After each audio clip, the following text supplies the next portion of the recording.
Hey all, welcome to Missy's Guidance and Tarot. So I received, I guess you could say it's a download, whatever. So here's the thing.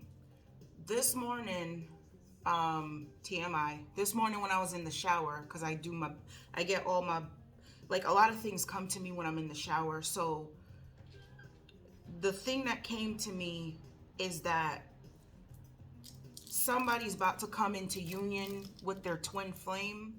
And I don't like to use labels, but somebody about to come into union with their twin flame, or they're damn near close to, if they are not already in union with their twin flame. And here's why I said that.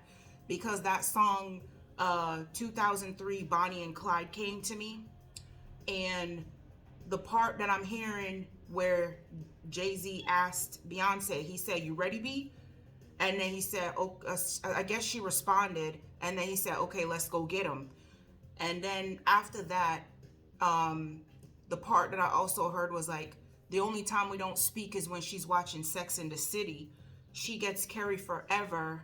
And when it's all over, something like that, she goes back to being my rider, goes back to being my soldier, because mommy's a rider and I'm a roller. Put us together. How they gonna stop both us, right? So not only that, it's like,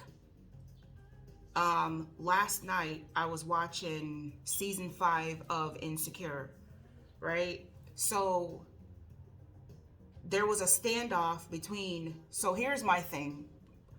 Issa is supposed to be DF, right? And Lawrence is supposed to be her TF. If y'all know what I'm talking about, that's the acronym I'm gonna use. If you don't know what I'm talking about, just let it ride. So Issa had Nunu. Lawrence also had Nunu. Okay, right. So they both had Nunus, whatever. Lawrence's heart belongs to Issa. Issa's heart belonged to Lawrence, but she was willing to give Nunu a try. Lawrence ended up getting his Nunu pregnant. They had a baby. Every time Issa saw Lawrence with his baby mama, it was like it triggered her, like that could have been us. But because at the time when they met, they were together for I think about 5 years, and it was like he wasn't where he was supposed to be, she wasn't where she was supposed to be. They had to separate. After being together for 5 years, they separated because they had to go find themselves, right? Now that they found themselves, it's like they're coming back together, because there was a part where Lawrence had moved away to go find himself, but then he moved back into the town where Issa was, okay? There was a standoff between Lawrence, TF, and, what was his name? Oh, Jesus. Nathan, Issa's Nunu. Lawrence, who's the TF, was throwing jabs at Nathan, who was Issa's Nunu. They were already in a relationship because he wanted Issa back. Lawrence, who's TF, wanted Issa back, who is his DF. The relationship between Lawrence and Condola, who was his Nunu, did not work out because his heart belonged to Issa. I hope y'all following with me. So basically, these people had to separate to go find themselves, and then once they found themselves, they come back. They were supposed to come back together. There was a part in the scene where Issa was like, I was reflecting on how much this had cost, because she felt the same way as Lawrence felt about her. And they had this conversation. And she's like, yeah, I was thinking about how much it cost to get to where I'm at right now. Because remember, she was a movement by herself, and so was he, Lawrence. But when they come together, they're going to be a force to be reckoned with. That's a power couple right there, okay? So that's like with the twin flames that are out here, they're supposed to come together. From what I'm understanding, not all of them, but the ones who are supposed to come together this lifetime, they're going to be a force to be reckoned with, okay? There's a lot of things that's going on which is causing these twin flames to not come together, because there's a lot of distractions being thrown their way. Some of them had to go find themselves. Some of them was kind of on the slow bus to get on the journey, whatever, yada, yada, blah, blah, blah.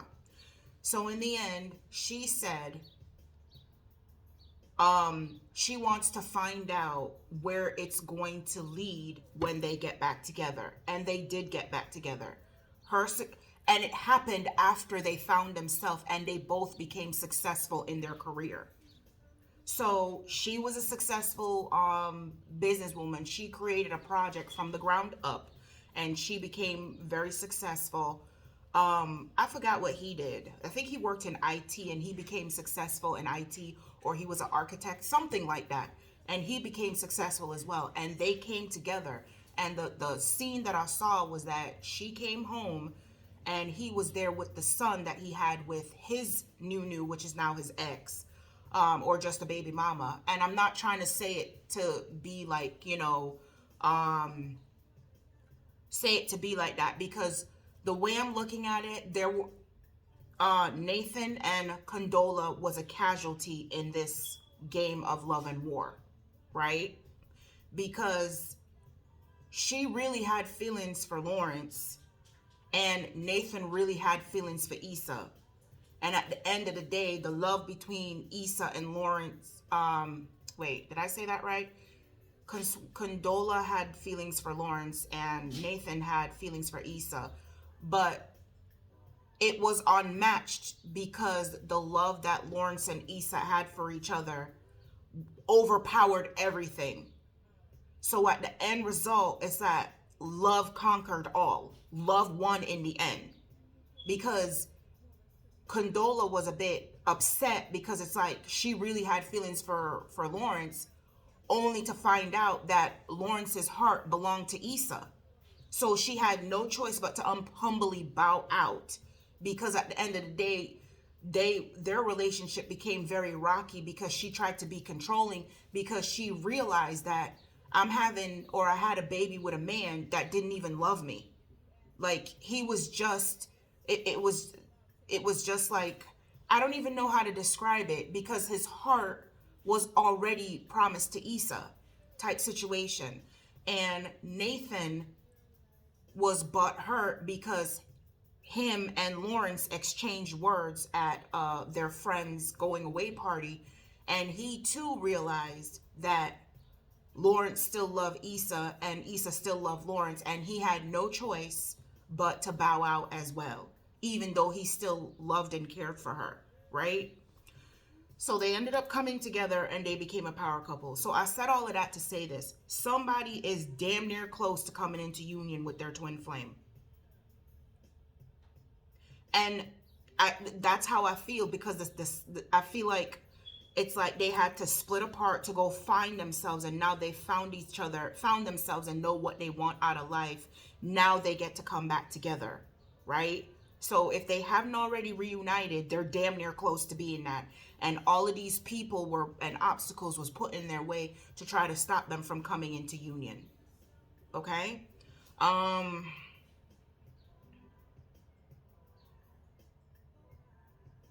What else did I wanted to say? So basically, Issa is now the stepmom of a child. And in the end, it's like Nathan was not a karmic male. He was actually like a high-level soulmate or something like that, because he was like, he knew what he wanted. They were in the process of discussing like moving in together and all of that stuff. This man knew what he wanted. But unfortunately, twin flames is the highest level and takes precedence over everything. Because from what I'm also understanding, it is very hard to ruin a twin flame contract. You had to have been out there doing some downright foul type stuff in order for that contract to be null and void. I mean, there are some that successfully done it, but what I'm saying is that it is the fact with all of the stuff that was going on with them, that didn't justify their contract coming to an end, which is why they got the chance to come back together, even if he did have a child with another woman. they still came together. I hope what I'm saying is making sense. And then this morning, it's like when I heard the song Bonnie and Clyde 2003, and I asked Alexa to play the song for me, because it's like I was listening to it. After that, excuse me, the song by, I guess, Miguel came, where he's like, you could be like he said, cause I'm the cigarette, you're the smoker, you place a bet and I'm the joker. um I could be the blackboard, you could be the chalk. I got faith in you, and I put your pretty little hands in mine. You could bet that, never gotta sweat that. Basically, what he's saying is like, you are you are the yin to my yang type situation. Or yeah, that's what he's saying. You are the yin to my yang. And this is literally a man. I think this man has literally realized that he wants to be with his twin, and he's literally busting his butt to get to where he needs to be. Um, what else? I think that's it. I just wanted to come on and say that, like, somebody is damn near close, if not already in union with their twin. Um, I'm interested to see what's gonna happen. Like, because from what I'm also understanding, there's waves of that as well. So it's like certain people are scheduled to come into union at a certain point in time. So I don't know if it's this year or next year or the year after, but they're damn near close coming into union, right? So yeah, don't forget to like, subscribe, comment, and share, and you guys have a good one. Bye.